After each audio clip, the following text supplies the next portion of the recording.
அதிமுக ஆட்சிக் காலத்தில் அடிக்கல் நாட்டப்பட்ட திட்டங்களை திறந்து வைத்து ஸ்டாலின் மக்களை ஏமாற்றி வருகிறார் என அதிமுக முன்னாள் அமைச்சர் எஸ்.பி. வேலுமணி தெரிவித்துள்ளார்.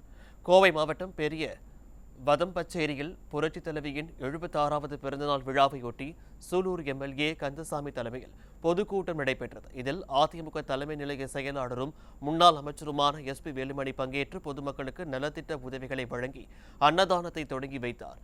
அப்போது பேசிய அவர், தமிழ்நாட்டின் உரிமைகளை போராடி மீட்டெடுத்தவர் புரட்சித் தலைவி அம்மா எனவும் 69% இடஒதுக்கீட்டை கொண்டு வந்தது மட்டுமல்லாமல் காவிரி மேலாண்மை ஆணையம் அமைக்கவும் காரணமாக திகழ்ந்தார் என தெரிவித்தார்.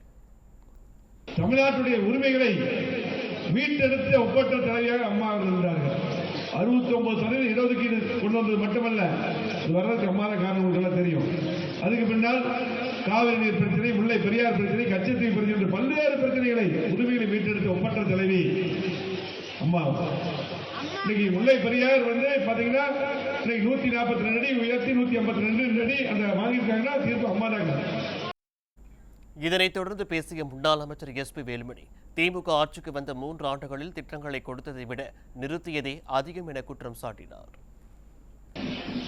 நிறைய திட்டங்களை நிறுத்திட்டாங்க, தாரிக்கத்தை நிறுத்திட்டாங்க, அம்மா இருக்கிற மாடு நிறுத்திட்டாங்க.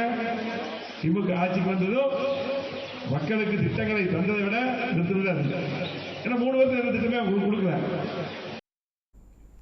மேலும் நாடாளுமன்ற தேர்தலுக்காக விடியா திமுகவினர் ஏமாற்ற வருவார்கள் எனவும் 38 திமுக எம்பிக்களும் எதுவுமே செய்யாமல் இருப்பதாகவும் அதிமுக எம்பிக்கள் வெற்றி பெற்றால்தான் மக்களுக்கு தேவையான நிதி கிடைக்கும் எனவும் முன்னாள் அமைச்சர் எஸ்.பி. வேலுமணி தெரிவித்தார்.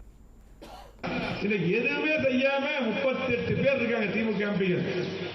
அண்ணா திமுக எம்பி ஜெயிச்சாதான் நமக்கு தேவையான நிதி வரும், தமிழ்நாட்டோட உரிமைக்கு போராடுவாங்க. கண்டிப்பாக தேர்தல் வருது, திரும்ப திமுக வருவாங்க. எதுவுமே செய்யாம அன்னைக்கு மட்டும் டிசைன் ஏமாத்துவாங்க. ஒரு ஃபார்ம் எடுத்துட்டு வருவாங்க, ஃபில்அப் பண்ணுவாங்க, அப்படி பண்ண தேர்தல் முடிஞ்சதுக்கு நீ பார்க்கவே முடியாது. எப்படி பறந்து போயிடுவான்னு தெரியாது.